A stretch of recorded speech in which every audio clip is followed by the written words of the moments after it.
Hi, welcome to Hasidus, Jewish Mysticism at Ascent. I'm your host, Rabbi Zevi Weinberg, author of about 30 books on Jewish mysticism, and Kabbalahwisdom.org. So today I learned a very, very beautiful Sikha talk of the Rebbe, and effectively Shavuos was known as Chag HaMatzos, a little bit on a jokingly way. Why was Shavuos called Chag HaMatzos?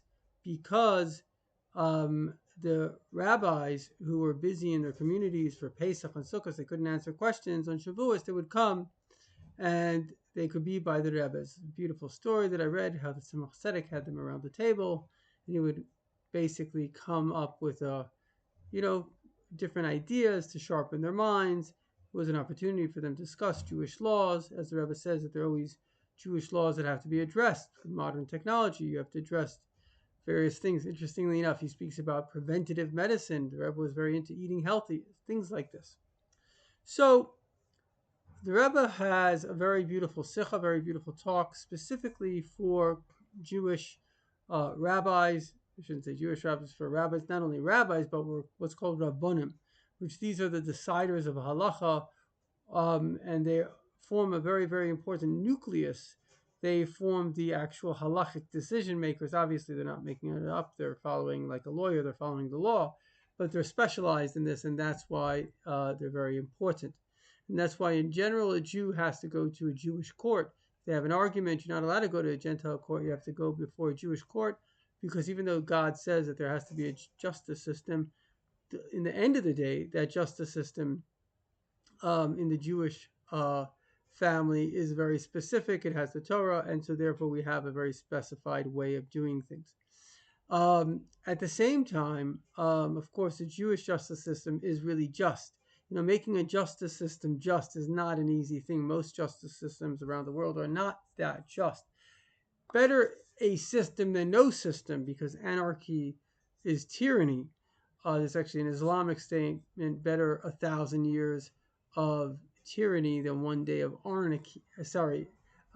One day of anarchy, because anarchy ultimately causes that a person loses all control. And then, even though tyranny may be bad, but at least there's safety for those that aren't bothering the tyrant. But if there's no control whatsoever, then, there was the Montreal police force went on strike one day, and in one day there were murders and bank robberies, and everybody just went crazy. So, people's civility often is very skin deep. If you took away the police force, you'd be surprised how barbaric and savage people could be. It says that if you took away the fear of the police, people would eat each other alive. And unfortunately, that's a true statement. And so it's very important. Of course, our job is to reach higher levels of sanctity and holiness, but we shouldn't be fools. Of course, those people that are saying to take away the police are because they're the bandits that would benefit from that. But that's a separate question. We're not going to go into that right now. But what we are going to do